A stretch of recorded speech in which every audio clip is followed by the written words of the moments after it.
Hello there from Las Vegas in Nevada desert. Welcome along to United Kingdom Talk. It's Thursday, the 6th of October 2011. Continuing with our story, the journey to Las Vegas by the incredibly miserable organisation known as American Airways. On the way from, we've already got to Chicago Airport from Heathrow, okay? And on the way from Chicago Airport to Las Vegas Airport, we had a row of three. It was a much smaller plane, so it had three rows each side and nothing in the middle, you know, so quite close together. Ronnie sat next to the window. I was in the middle, and another man was on the aisle seat who never said a word to us. He was another miserable one. American, like another American, because I heard him talking to someone else. All he did throughout the entire trip was read, it was on this plane for 3 hours, I think, was read his newspaper, and loudly, very loudly, he would rustle the pages. Don't ask me why. I was trying to sleep. I think he was trying to wake me up. I might have been snoring in a strange way, I don't know. But he was definitely, he was doing that, rustling. On, let me see, again, on that airline, again, pretty miserable looking staff. They don't seem to have much to laugh about at all. And I have to say, on this particular flight, it must have been the most uncomfortable seat I have ever sat on in an aircraft. Plane was very, very old. Even, you know, the TV screens, all they had was like, I think, 4 TV screens in the middle of the aisle, you know, above head server, and they were big screen, not flat screen. They were the old big cathode ray tube televisions. God, they were old. The paintwork outside looked rather shabby, I must say. Let me see. TV's in the middle of our. What else have I told you? We did land on time in Vegas. A rather smooth ride until we started descending into Vegas, where it got a little bit bumpy, and then all of a sudden there was a big drop. I mean, you felt it go down, you know, for, I mean, at the time it's felt like 20 seconds, but probably it was about, I would say it went down for 3 seconds, you know, you just suddenly felt it drop, which was rather worrying. And we did mention this to the captain, because as we left the aircraft, the captain had just come out of his little pilot's area and he'd opened the door and he was standing there chatting away, probably chatting up the airline hostesses. And we did mention to this, we said we were rather scared. Excuse me, a bit of a cough. We were rather scared as when we felt the plane drop down, and it surprised us. He laughed and told us it frightened him as well.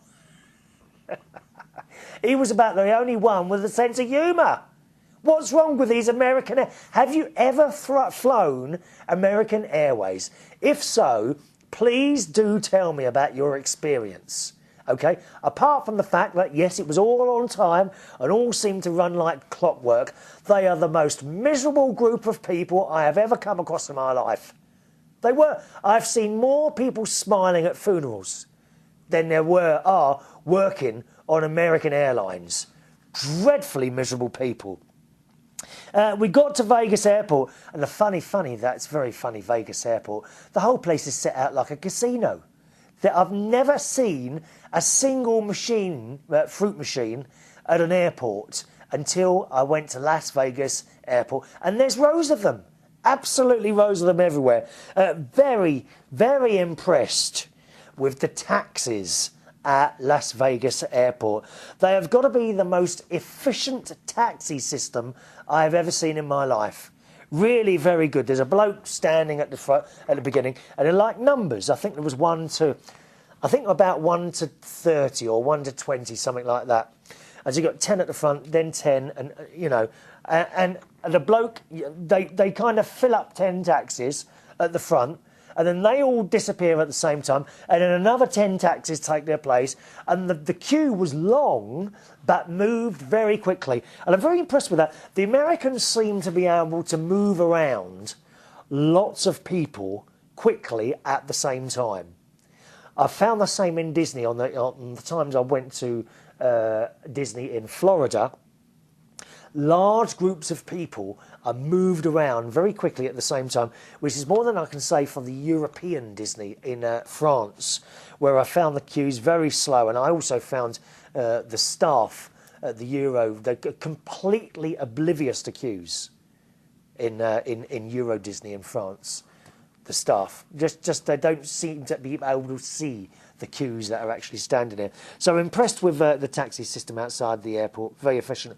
Got to the hotel, which was the Flamingo Hotel, a very nice taxi ride on the way to the Flamingo Hotel. The oldest hotel, the Flamingo Hotel is the oldest hotel on the Las Vegas road, which is known as the Strip, right? And I've got to be honest, it looked it as well. It looks like it needs... I've got to say, it's clean. OK, it's fairly clean.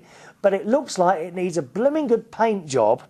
The carpets definitely need either replacing or cleaning, one of the two.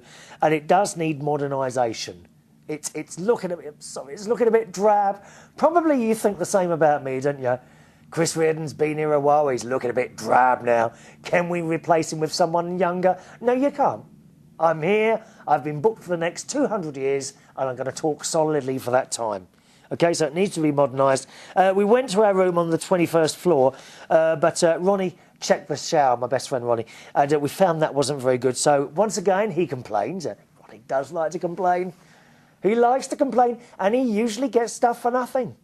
There are more complaints to come. Don't worry about that. There are. I should tell you about all of them. We got moved to another room fairly quickly, which had a much better view, which is the room I'm in now. And you can see Caesar's Palace outside the back of me there. And if you look to sort of your left? That side. Look to your left, you might just be able to see Planet Hollywood in the background as well there. Now, I've got to say, this hotel is huge.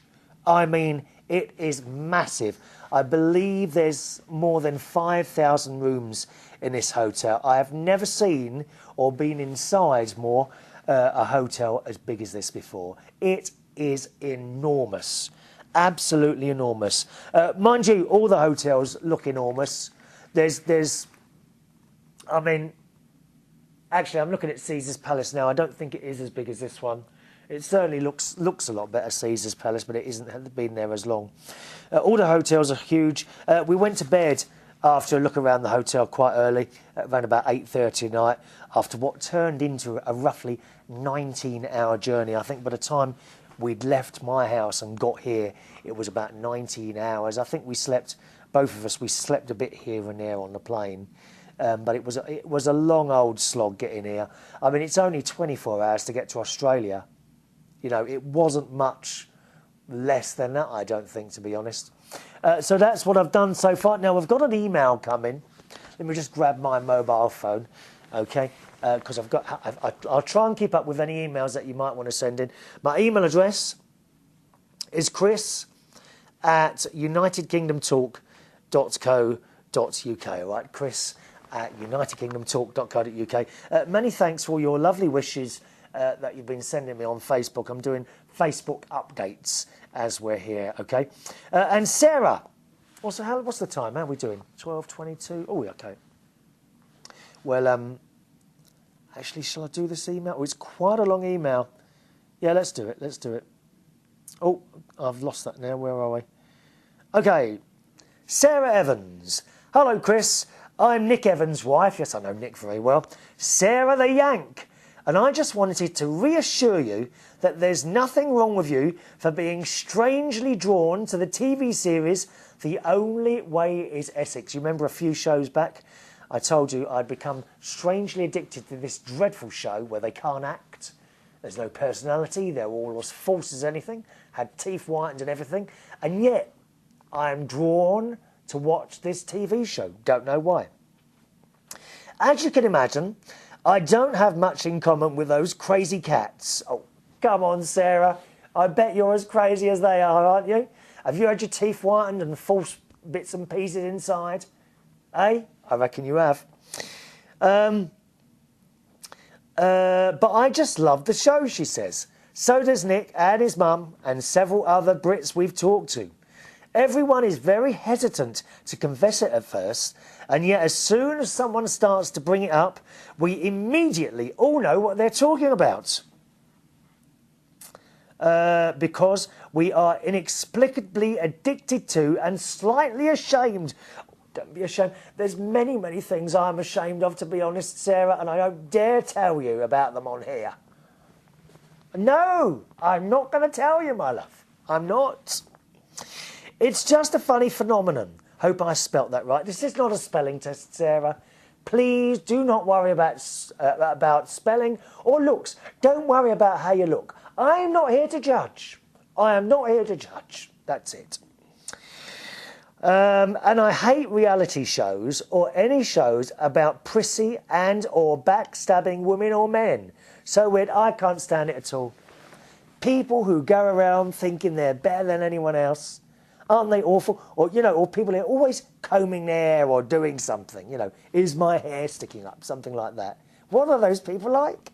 I don't know. No, I'm looking at you now, Sarah. There's nothing wrong with you. Don't leave your hair. I'm not bothered what you look like. Don't stop touching yourself now. All of you, stop touching yourself. I don't care what you look like, all right? How are we doing for time? I'll tell you what, we'll leave that there. I'll pick up on that email at the beginning of the next show, OK? Once again, the email address is chris@unitedkingdomtalk.co.uk. From Las Vegas, I'll see you on the next show. Thanks for watching and listening. Bye-bye now.